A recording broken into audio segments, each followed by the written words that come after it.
Hey YouTube, it's Macy and Vixen here. We have something really exciting for you today. A few months ago we went to the Austin Pet Expo, and there was this booth there called the Wisdom Panel, so you can get your dog's DNA tested to see kind of what breed they are. And we've been wanting to do that for a really long time because we constantly get asked like, oh my gosh, what kind of mix is she? And we don't really know. The Austin Humane Society, they had an estimate on there that she was probably a soft-coated Wheaten Terrier mix. And we got her at 5 months old, and she was 26 pounds, I think. Yeah, 26 pounds. Now she is almost 11 months, and somewhere over 40 pounds. She was 41 pounds at her 10-month checkup. Hi, here's the deal. At the event, there was an on-site special that was only like $40, which was really a heck of a deal. So we have the results back. Since we got her at the shelter, it's not really a 100% sure way to know, like, oh, her parents were exactly this and her grandparents were exactly that. The Wisdom Panel computer algorithm performs over 7 million calculations using 11 different models from a single breed to complex combinations of breeds to predict the most likely combination of pure and mixed breed dogs in the last 3 ancestral generations that best fit the DNA marker pattern observed in Vixen. The ancestry chart depicting the best statistical results and analysis is shown in the picture below. So this isn't exactly what her family tree would look like, but it's the most likely. And if you have trouble reading, I'll help you out here. It's showing that she is a Great Pyrenees and Labrador Retriever mix. Who would have thought? Now, it's not to say that she doesn't have soft-coated Wheaten Terrier or any other breeds in her mix. It's just this is what their test results have shown, that she has DNA markers that are more common with those similar to a Great Pyrenees and those of the Labrador Retriever. It's funny, when I first read that she had Great Pyrenees in her, according to this test result, because when we first took her to the vet after we got her, the vet even told us, like, oh, I wonder if she might have some Great Pyrenees in her. And in my head I'm thinking, no, she doesn't look anything like she'd be a Great Pyrenees. I still don't think she quite has the size of a Great Pyrenees. I think she takes on more Labrador size. So as far as the Great Pyrenees go, it's said that they're intelligent, watchful, and they're generally calm dogs. She can be calm, but I mean, she's, again, she's a puppy. She's only about 11 months old, so it's natural for her to have all this energy and stuff. She's not quite displaying it all right now, but it shows that she can calm down and be very relaxed and chill. Definitely being a puppy though, she probably has more of the lab energy, being kind of crazy sometimes. She can calm down, which I guess might be kind of reflecting of the Great Pyrenees traits. Is their independent spirit but responds well to reward-based approach to training involving treats or favorite toys, which is definitely her. She loves treats, she loves to work, very much into positive reinforcement. So training her is quite fun, because once we get the treats out, she knows when she's ready to try to figure out whatever it is you're trying to get her to do. The Great Pyrenees seems to enjoy dog sports such as agility, tracking, and competitive obedience, as well as hiking, backpacking, and karting. She has done agility, and she seemed to really like it. It was puppy agility, even though she probably could have done agility 1. I put her in puppy agility because she was still a puppy.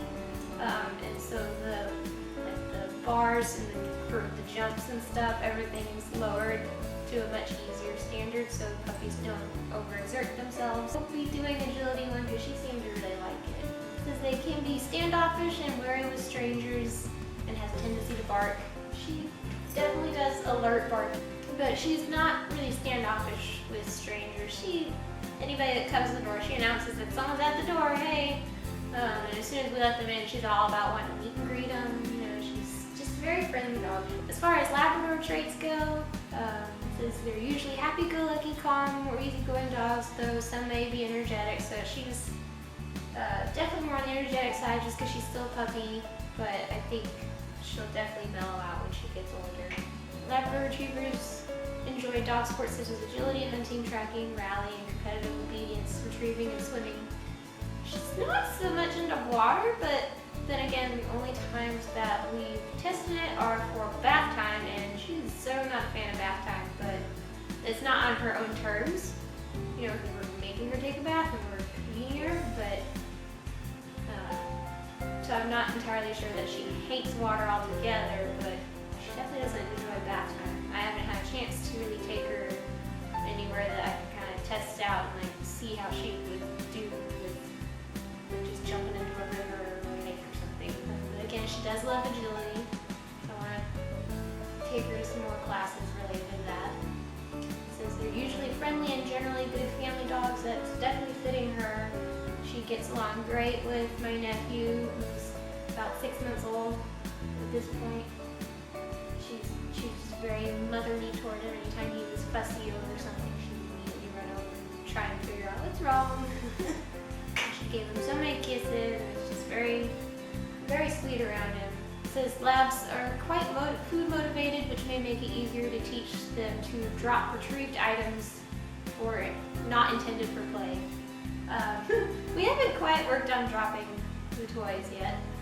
When I do get to try and teach her to drop it, she has a toy in her mouth, and as soon as I run to go get a treat to do the exchange and start teaching her what the command drop it means, she'll drop it and she gets the treat, then I can't do a repeat of it for her to get the concept because she immediately doesn't care about toys anymore because she's like, oh, you have treats out, I want those.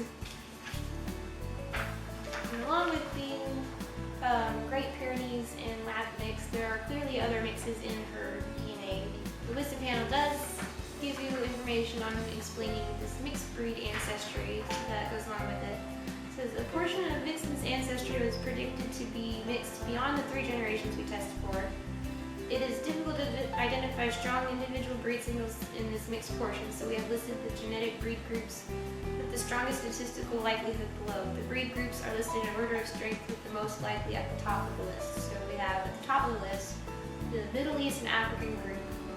It says, while this ancient group shares many of the characteristics of the hound group, their origins, as the name would suggest, are concentrated in Africa and the Middle East, unlike the hound group that has no true geographic center.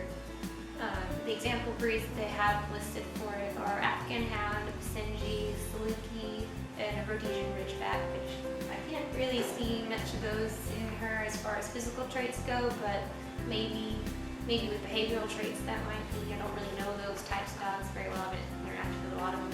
I think the one I've seen the most are Senjis and Rhodesian Ridgebacks. But in the next category, it was the Asian group. The Asian group is comprised mainly of breeds from the Asian and Arctic regions of the world. Often bred for guarding or working, they have been invaluable assets to man throughout the ages.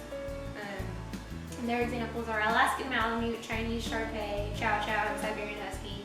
I can definitely see those breeds in her for sure, just her coat and everything being as thick and fluffy as it is. And then just what those breeds were bred for.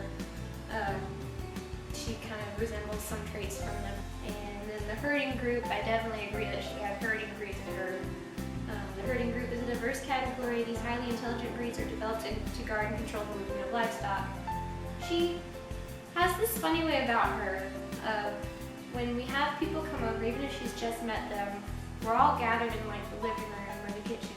And as soon as someone gets up to leave to like go use the half bathroom, she follows them and gets concerned. And it's like, no, come back. Everyone's over here in this room. So she kind of does herd people in a small sense. Like, no, everyone's over here, stay here. And then once everyone's in the same room, she's relaxed and calm and doesn't really care. The examples of herding breeds are Australian Cattle Dog, Border Collie, German Shepherd, and Great Pyrenees. So I definitely plan to take these results to our veterinarian at our next appointment. It's good for them to have this kind of information because certain breeds are more likely and predisposed to get certain types of diseases or health problems. And so knowing this, we can kind of have a more preventative plan. But I'm really excited excited to kind of have more of a definitive answer as to what she is when people ask us. And it's certainly not one that anyone expects. I do get some looks now when I tell them, oh, Great Pyrenees and lab mix, and they're like, really? Because she definitely doesn't look like the typical Great Pyrenees. Thank you so much for watching. I hope you all enjoyed this. If you did enjoy this, give it a big thumbs up. And subscribe if you want to see more videos of Vixen. And I hope you all have a great